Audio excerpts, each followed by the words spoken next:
As children, we'd spend our nights lying in bed, praying that no monsters took us in our sleep. We were young, but we knew the truth. Of course there were no monsters. No animatronics trying to kill us. No Babadook under the bed. We're older now. We've moved on. But have we really? Look in the mirror and ask yourself this.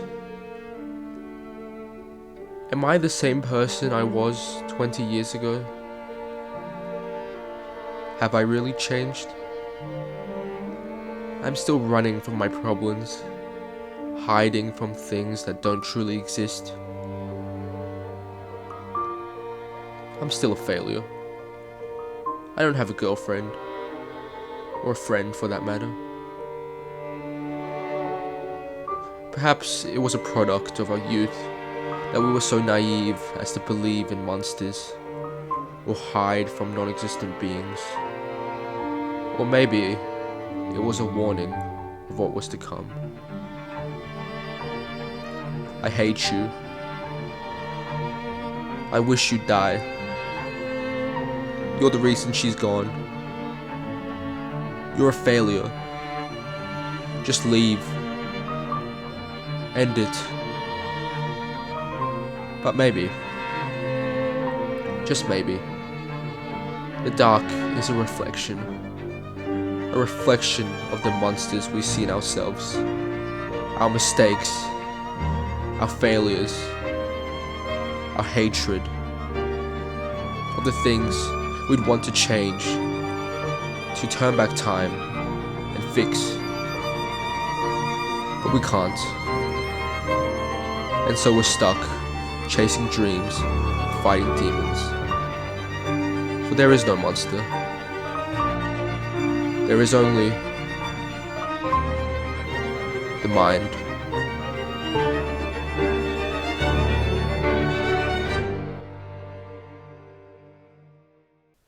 Amnesia the Bunker is a game that has one, and only one, objective.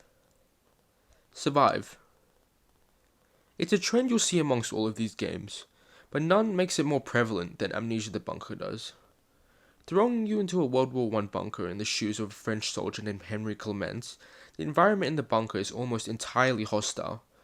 The darkness, the rats, and the monster all play a part in physically and mentally destroying Henry.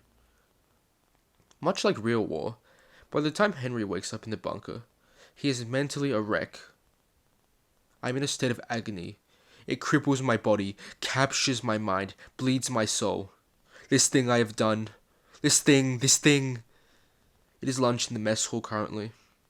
The thought of eating repulses me.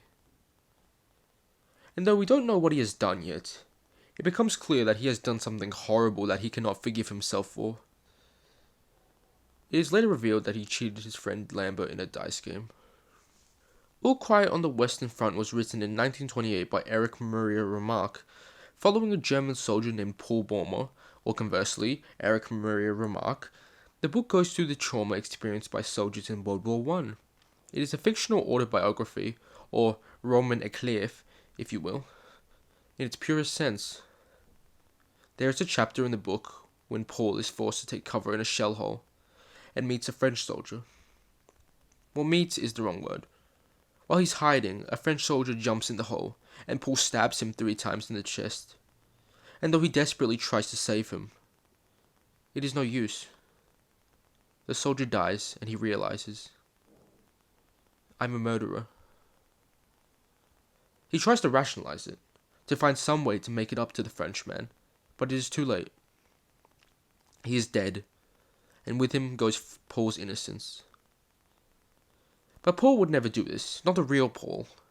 This was fear made flesh, and yet, his actions cannot be undone. We're no longer young men. We've lost any desire to conquer the world. We are refugees. We are fleeing from ourselves, from our lives. We were 18 years old. We had just begun to love the world and to love being in it. But we had to shoot at it. The first shell to land went straight for our hearts. We've been cut off from real action, from getting on, from progress. We don't believe in those things anymore. We believe in war. The dark in Amnesia the bunker and the things that lurk in it are both metaphorical and literal representations of PTSD. The dark represents what he cannot comprehend, the terrors that he cannot, or will not, face. Henry is so caught up in his own guilt that when he finally turns on the lights to see for himself, there is nothing. Well, that's not exactly true. Lambert is still alive. Did I mention Lambert is the monster? The monster in Amnesia is the physical manifestation of his guilt. Because he cheated Lambert in the dice game, Lambert is forced to go on patrol. After Lambert fails to return, he goes in search of him, finds him in a crater, and feeds him the water that turns him into the monster. Everything in the game is caused by this tiny, tiny thing. Because of his cowardice and selfishness, Henry inadvertently kills all his friends, his squad, and himself. Much like how Paul kills the Frenchman out of fear. Henry did not mean to kill everybody in the bunker, of course not. And yet, he has. And so he is stuck with this guilt and pain that he cannot escape, both physically and mentally. The dark is overwhelming and is only taken away when he turns on the generator. But eventually, it will run out and he will have to face the dark. And Lambert. Again. Amnesia the bunker presents the dark not as a metaphorical enemy, but rather a literal one. One that Henry so desperately runs away from because he cannot face the consequences of his actions. And so he hides, running from the monster and running from his guilt. The real monster is not Lambert. It is Henry. Little solace comes to those who grieve when thoughts keep drifting as walls keep shifting, and this great blue world of ours seems a house of leaves. Moments before the wind. That's the opening line to House of Leaves by Mark Z. Daniel Whiskey, a book so dense and disorienting I could never do it justice in a 30-minute video. So why bring it up? Because intentionally or not, its influence seems to echo through Neverending Nightmares. They have the same themes, grief, madness, and impossible spaces, but more importantly, they both invoke the same feeling.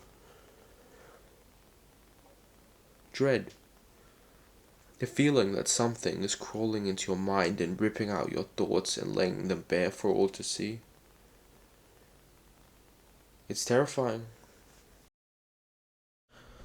House of Leaves is a book that proposes the idea that true monsters do not take the form of ghostly apparitions or monstrous creatures, but rather everyday things that turn alien under the power of the mind. In House of Leaves there is a house, wow, shocker I know, and in that house lives a man. His name is Will Neverending. One day he finds a mysterious door in his living room that shouldn't be there. He opens it, expecting it to lead to his backyard, but instead finds that it leads to nowhere. There are several more shots. Trees in winter, blood on the kitchen floor, one shot of a child crying, then back to Neverending. Nothing but this tape, which I've seen enough times. It's more like a memory than anything else. I still don't know. Was he right or just out of his mind? Followed by 3 more shots. Dark hallways, windowless rooms, stairs. Then a new voice. I'm lost, out of food, low on water. No sense of direction. Oh God, there's something here. It's following me. No, it's stalking me. I've been stalked by it for days, but for some reason it's not attacking. It's waiting for something. I don't know what. I'm not alone here. I'm not alone. He opens the door to discover an empty hallway. He finds later that the house is an infinite labyrinth of doors, non-existent rooms, and winding hallways that lead to nowhere. Confronted with these facts, he decides to take an expedition of 5 people with him. His brother Tom, their friend Reston, an explorer named Holloway, and his 2 goons. Only 3 of them come out alive. Tom is tragically killed while trying to save Reston, but his death seems to only further motivate the explorers. They travel further and further until eventually Holloway cracks. Now, to put it bluntly, Holloway is basically the alpha male of the group. He is a narcissist who cares only about satisfying his ego and denying his insecurities. And if you don't believe me, let's really look at him as a character. Holloway Roberts is an explorer who early on in the book is portrayed as an experienced and brilliant hunter and explorer who believes the house can be mapped and he will be famous for being the one to do it. It's not until around 2000 into the book that you realize that something is seriously wrong with him. By this point, it's quite clear that his ego and identity relies entirely on how others perceive him. On the surface, he seems like the embodiment of toughness and self-reliance, but the deeper they go into the house, the more his insecurities show themselves. His desperate need for control, his desire to being validated as a brilliant explorer by conquering the house, and his fear of showing vulnerability all play a part in his downfall.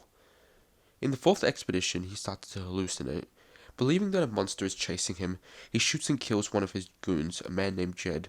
He runs off and tries to escape the house, but it traps him and eventually, deprived of supplies and in complete mental collapse, he kills himself. Later, Will finds a recording of his body being swallowed by the house. The house is very literally a metaphor for the mind. It's bigger on the inside with endless corridors that lead to nowhere, much like our thoughts make the mind seem larger on the inside and often also lead to nowhere. And in this sense, Holloway is not exploring a physical house, but rather the physical manifestation of his mind. Think about it. The house doesn't kill Holloway, nor does it even hurt him. All it does is expose his insecurities. His illusion of control shatters when he realizes the house is unmappable. His desire for validation drives him deeper, while his fear of vulnerability pushes him into irrational choices, like exploring a pitch-black section of the house, and once he breaks down, the house traps him, and his fate is sealed. In the final descent ending of Neverending Nightmares, Thomas finds out that his wife Gabby has left him because he can't move on from their daughter's death. It's a heartbreaking and frankly depressing ending, but it proves his sister is actually his daughter, and from the very beginning it becomes quite clear that he either murdered her or caused her death. In the first half of the game, every single scene ends with him either dying or finding her dead body.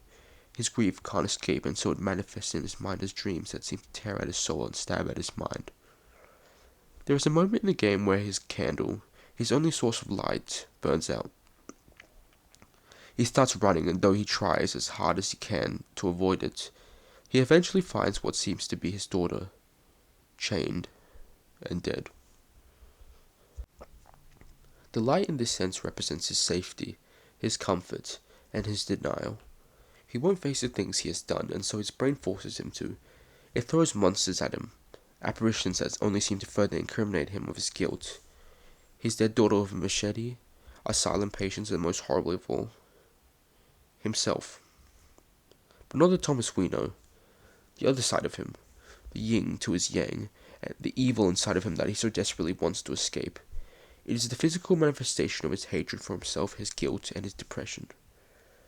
He runs away from it, of course, because that's all he has ever done this entire game. Run away from everything. And so when Gabby leaves him in the end, is it really a surprise? Of course it's tragic that because he refuses to accept that his daughter is gone, his wife and his life leave him too. But what it tells us is that by running from your problems, from your depression, from your inner demons, you'll eventually tire out. And they will catch up to you. The final game is probably the most obvious of the three. It's called Don't Look Back. It's based off the myth of Orpheus and Eurydice, which is a story about a bard named Orpheus who goes to the underworld to bring back his dead wife. Hades tells him that if he doesn't look back at his wife before leaving the underworld, he can keep her. But if he looks back, she's gone forever. Just before they leave, he turns around and she disappears forever. Don't Look Back follows pretty much the same story, but with one key difference. The beginning and the end. In Don't Look Back, Orpheus begins the game standing at Eurydice's grave, and after collecting her ghost, he runs back to the grave, only to find another version of him, and disappears. Don't Look Back is a far more literal representation of grief than Amnesia or Neverending Nightmares. Orpheus literally descends into his mind, into his hell, to fight demons, and even though he beats them, it's not like fighting demons is going to bring your dead wife back. The entire game is very much a delusion, and it's made abundantly clear in the ending. Orpheus begins at the grave, the symbol of all his grief. He descends into the depths of his own personal hell. He overcomes it and then picks up his dead wife.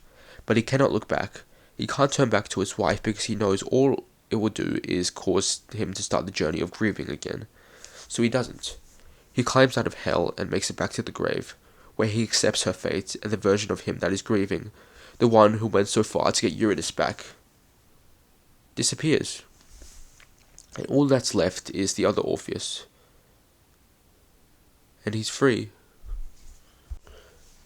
In the end, Neverending Nightmares and House of Leaves are both telling the same story.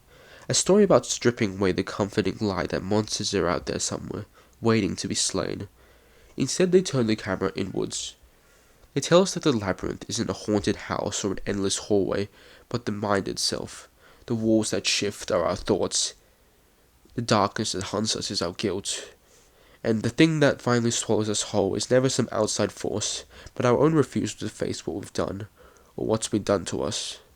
It's easy to think that if we just kept running, the pain would eventually lose interest, but both Thomas and Holloway prove the opposite, that by running all you're doing is delaying the inevitable. Sooner or later, it always catches up. And when it does, there's no escape except to finally turn around and face it.